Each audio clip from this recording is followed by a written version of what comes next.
আসসালামু আলাইকুম ওয়া রাহমাতুল্লাহ।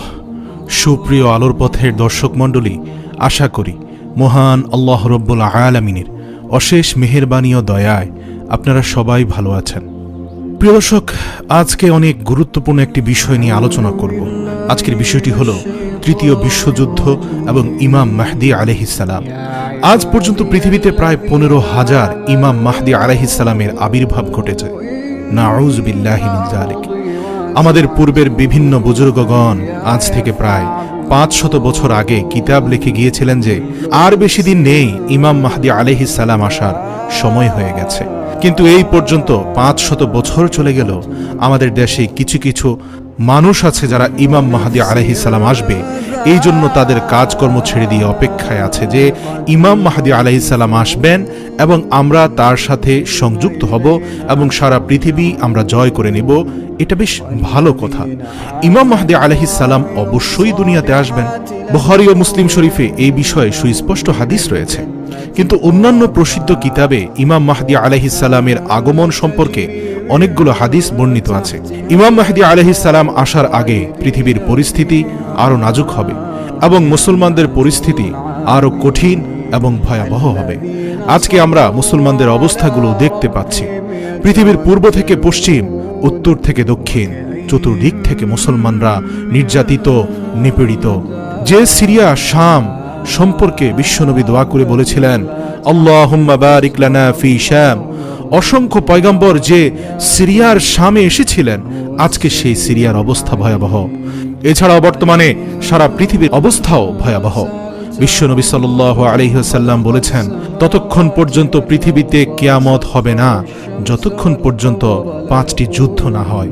এক্ষেত্রে রাসূলুল্লাহ সাল্লাল্লাহু আলাইহি ওয়াসাল্লাম নিজেই বলে গিয়েছেন যে 2টা যুদ্ধ তিনি আসার পূর্বেই হয়ে গিয়েছে, তাহলে আর 3টি যুদ্ধ বাকি থাকে। সাধারণত আমরা সবাই জানি পৃথিবীতে এ পর্যন্ত 2টি বিশ্বযুদ্ধ হয়ে গিয়েছে। এখন আমরা 3 নম্বর যুদ্ধের জন্য অপেক্ষারত। এই তৃতীয় যুদ্ধ নিয়ে কথা। আসলে এই তৃতীয় যুদ্ধ কাদের সাথে হবে এবং কে করবে? অনেকেই বলেছেন তৃতীয় বিশ্বযুদ্ধ মানেই হলো ইমাম মাহদী আলাইহিস সালামের আগমন এবং ইমাম মাহদী আলাইহিস সালাম কর্তৃক সারা দুনিয়ার নাস্তিক এবং কাফেরদের বিপক্ষের যুদ্ধ। আবার অনেকেই বলেছেন এই যুদ্ধটি হলো সাইয়্যিদনা হযরত ঈসা আলাইহিস সালামের যুদ্ধ।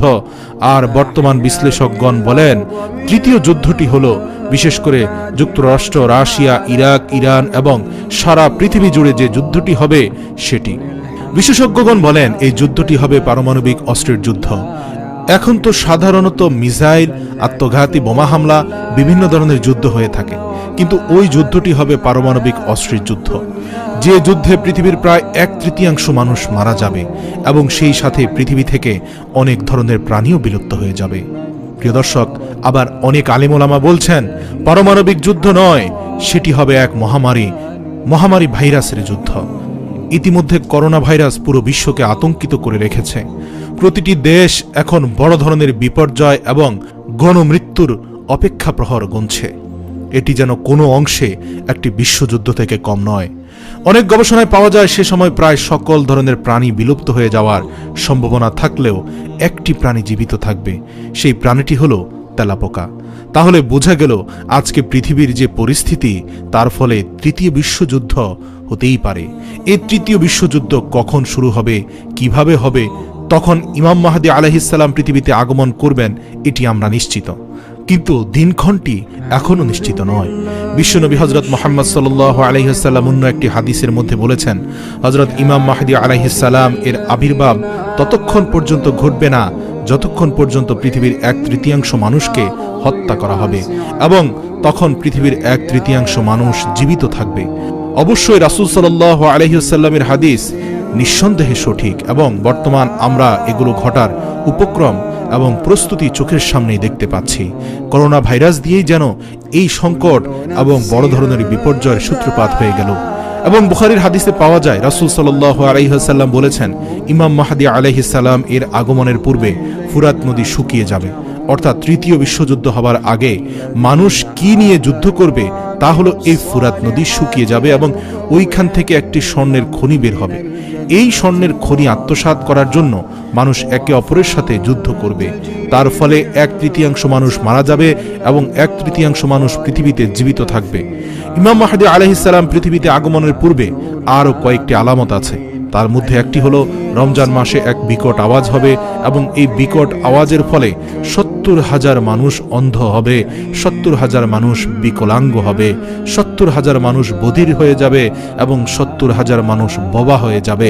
ইতিমধ্যে হয়তো আপনারা শুনতে পেরেছেন যে 29 এপ্রিল একটি গ্রহাণু আমাদের পৃথিবীর পাশ দিয়ে যাবে এবং যদি সেটা পৃথিবীর সাথে সংঘর্ষ হয় তাহলে অনেক মানুষ পৃথিবী থেকে বিদায় নিতে পারে। তাহলে এই বছর যদি রোজা 23 বা 24 এপ্রিল হয় এবং গ্রহাণুটি যদি 29 এপ্রিল পৃথিবীর পাশ দিয়ে যায়, তা নিয়েও আলেম ওলামারা বিভিন্ন সংকট করছেন। যদিও মহাকাশ গবেষণা কেন্দ্র যুক্তরাষ্ট্রে অবস্থিত নাসা থেকে শুরু করে আরও অনেক গবেষণা কেন্দ্র থেকে বলা হচ্ছে এটি নিরাপদ দূরত্বেই যাবে এবং এটি পৃথিবীতে আঘাত করার কোনো সম্ভাবনা নেই। কিন্তু আল্লাহই ভালো জানেন, ভালো মন্দ সকল কিছুই রব্বুল আলামিনের হাতে। আর পৃথিবীতে যেহেতু এসেছি, মৃত্যুর স্বাদ একদিন বহন করতেই হবে। সুতরাং আমাদের উচিত তওবা ইস্তিগফার করে পূর্বের গুনাহ এবং এর জন্য আল্লাহ তাআলার কাছে ক্ষমা প্রার্থনা করা। ইমাম মাহদী আলাইহিস সালামের আগমনের পূর্বে আরেকটি আলামত ঘটবে এবং সেটা হলো কোনো এক রমজান মাসে একই মাসে সূর্যগ্রহণ এবং চন্দ্রগ্রহণ হবে। কারো কারো মতে সেটা পূর্বে হয়ে গেছে এবং কেউ কেউ বলেন এখনো হয়নি। বিশ্বনবী সাল্লাল্লাহু আলাইহি ওয়াসাল্লাম চতুর্থ যে আলামতের কথা বলেছেন সেটা হলো ইমাম মাহদী আলাইহিস সালাম আসার পূর্বে সিরিয়াতে 12 বৎসর যুদ্ধ থাকবে। তাহলে আমরা জানি সিরিয়াতে প্রায় 8 বছর যাবৎ যুদ্ধ চলছে। তাহলে রাসূল সাল্লাল্লাহু আলাইহি ওয়াসাল্লামের মতে এই আলামত হতে আর 3 থেকে 4 বছর সময় বাকি আছে। ইমাম মাহদী আলাইহিস সালাম আসার পূর্বে আরেকটি আলামত ঘটবে, তা হলো আরবের একজন খলিফা মারা যাবে এবং তারপর খলিফার 3 ছেলে সম্পদ নিয়ে লড়াই করবে।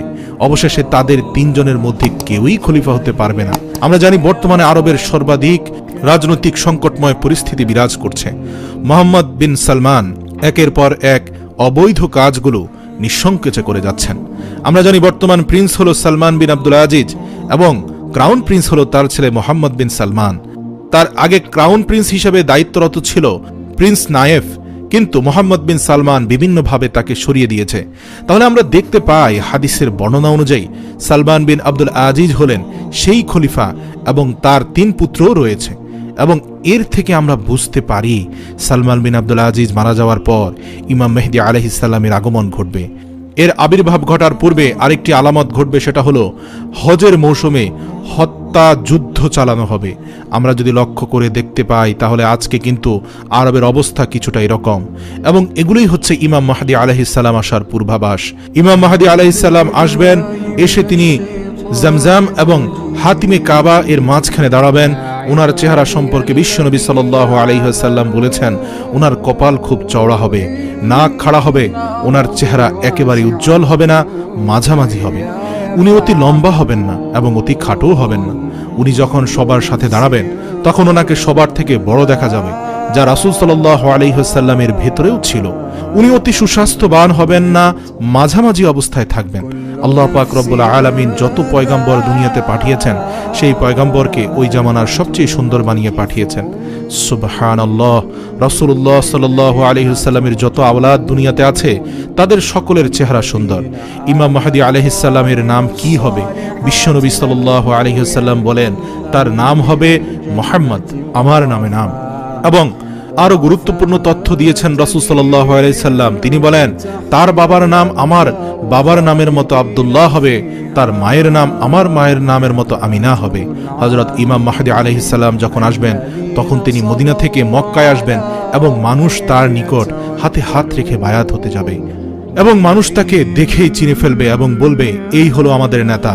মুসলমানগণ যখন এই আওয়াজ শুনবে তখন চতুর্দিক থেকে মুসলমানগণ দলে দলে তার কাছে বায়াত গ্রহণের জন্য এসে ভিড় করবে। তিরমিজি শরীফে রাসূল সাল্লাল্লাহু আলাইহি ওয়াসাল্লাম বলেন খোরাসান থেকে এক কালো পতাকাধারী বাহিনী যাবে এবং তোমরা সেখানে এসে ইমাম মাহদী আলাইহিস সালামকে খুঁজবে। এই কালো পতাকাধারী দল পৃথিবীতে যে কতবার এসেছে এবং প্রত্যেকেই নিজেকে ইমাম মাহদী আলাইহিস সালাম দাবি করেছে। বনু আব্বাসিয়া নামে একটি দল ছিল এবং তাদের পতাকাও ছিল কালো। তখন তারা অনেকেই নিজেকে ইমাম মাহদী আলাইহিস সালাম বলে দাবি করেছিল। আবার কিছুদিন আগে একটি দল বের হয়েছিল তার নাম ছিল আইএস, এবং তারাও নিজেদেরকে ইমাম মাহদী আলাইহিস সালাম বলে দাবি করেছিল। কিন্তু সর্বশেষ কথা হলো, সেই আইএস দলটি ইমাম মাহদী আলাইহিস সালামের দল তো দূরের কথা, মুসলিম বলে পরিচয় দেওয়াটাও ঠিক হবে না। কিন্তু সর্বশেষ কথা হলো, ইমাম মাহদী আলাইহিস সালাম যে আসবে তার অনেক নমুনা ঘটে গেছে। কিছুদিন আগে 2020 সালকে মুসলমানদের জন্য স্মরণীয় একটি সাল বলা হয়েছিল, কারণ ডোনাল্ড ট্রাম্প তালেবানদের সাথে একটি শান্তি চুক্তি করেছিল, এবং এটাই হলো ইমাম মাহদী আলাইহিস সালাম আসার পূর্বাভাস।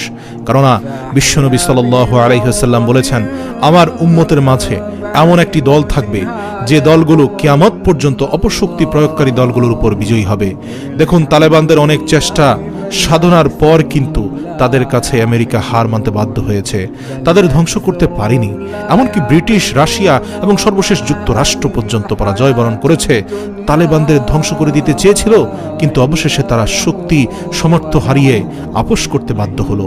তাদের পকেটে থেকে যাওয়া মেসওয়াক, মাথায় থাকা পাগড়ি, চেহারার সুন্দর দাড়ি, সম্পূর্ণ সাধারণ মানুষ তারা, কিন্তু তাদের শক্তি কি? তাদের শক্তি হলো ঈমান। তালেবান নেতার নাম হলো শাইখুল হাদিস।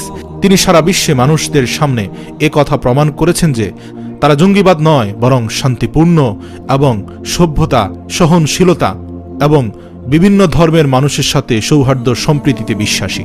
এবং তালেবানদের মধ্যে এই কর্মকাণ্ড পরিলক্ষিত হয়, তারা কট্টরপন্থী নয়। সুপ্রিয় দর্শক, ইমাম মাহদী আলাইহিস সালাম পৃথিবীতে আসবে এই নিয়ে হতাশ হবার কিছু নেই, কারণ সুফিয়ান সাউরি বলেন, যদি ইমাম মাহদী আলাইহিস সালাম আমার ঘরের সামনে দিয়ে যায় তাহলে আমরা তাকে ডাক দিব না, কারণ উনি যে ইমাম মাহদী আলাইহিস সালাম সেটা আল্লাহ তাআলা মানুষের সামনে এমনিতেই প্রকাশ করে দিবেন। ইমাম মাহদী আলাইহিস সালাম যখন মক্কাতে আসবেন তখন চতুর্দিক থেকে লোকজন আসবে, বিশেষ করে সিরিয়া থেকে কালব গোত্রের কিছু মানুষ ইমাম মাহদী আলাইহিস সালামকে প্রতিহত করার জন্য আসবে। নবী করিম সাল্লাল্লাহু আলাইহি সাল্লাম বলেন, যখন তারা আসবে তখন আল্লাহ তাআলা তাদের মাটিতে ধসে দিবেন। এই দিক দিয়ে আরবের মধ্যে কিছু লোক, অর্থাৎ বাদশার ছেলেরা ইমাম মাহদী আলাইহিস সালামের বিরোধিতা করবে এবং আল্লাহ তাআলা তাদের ধ্বংস করে দিবেন। দুনিয়ার কোনো পারমাণবিক অস্ত্র, কোনো ড্রোন হামলা, কোনো আত্মঘাতী হামলা, কোনো অপচেষ্টা এবং দুনিয়ার কোনো শক্তি, আল্লাহ রাব্বুল আলামিনের অসংখ্য দয়ায় ইমাম মাহদী আলাইহিস সালাম যাবতীয় বিপদ থেকে রক্ষা পেয়ে যাবেন। দুনিয়ার কোন শক্তি ইমাম মাহদী আলাইহিস সালামের বাহিনীদের ফেরাতে পারবে না। ইমাম মাহদী আলাইহিস সালাম এর বাহিনীরা জয়ী হবেন এবং পুরো পৃথিবীতে তারা ইসলামের শাসন কায়েম করবেন। এবং ইমাম মাহদী আলাইহিস সালামের সময় আল্লাহ মানুষদের এত বেশি পরিমাণ বরকত দিবেন যে পৃথিবীতে তখন কোনো গরিব থাকবে না। আজকের আলোচনার দ্বারা আমরা বুঝতে পারলাম, ইনশাআল্লাহ ইমাম মাহদী আলাইহিস সালাম দুনিয়াতে আসবেন এবং তার আসার সময় অতি নিকটবর্তী। কিন্তু কখন আসবে তা একমাত্র আল্লাহ তাআলা জানেন। অনেকে যেমন বলেন 1 বছর পর, 2 বছর পর, অমুক সাল। আসলে চূড়ান্ত সত্য কথা হচ্ছে আল্লাহই ভালো জানেন। আল্লাহ তাআলা আমাদের বোঝার তৌফিক দান করুন এবং বর্তমান সংকটময় করোনা ভাইরাসের পরিস্থিতিতে আল্লাহমুখী হওয়ার তৌফিক দান করুন। কেননা এই মহামারীটিও কিয়ামতের একটি পূর্ব লক্ষণ। বলা তো যায় না, হয়তো সময় ঘনিয়ে এসেছে, এরপর আস্তে আস্তে এক এক করে ঘটে যেতে পারে বাকি বিষয়গুলো। তাহলে সময় যখন কম, কেন আমরা হেলাফেলায় সময় নষ্ট করব? আল্লাহ রাব্বুল আলামিনের রজ্জুকে শক্ত করে ধরে রাখতে হবে, যেমনটি কোরআনে বলা হয়েছে, তোমরা ইসলামের রশিকে শক্ত করে ধরে রাখো, পরস্পর বিচ্ছিন্ন হইও না।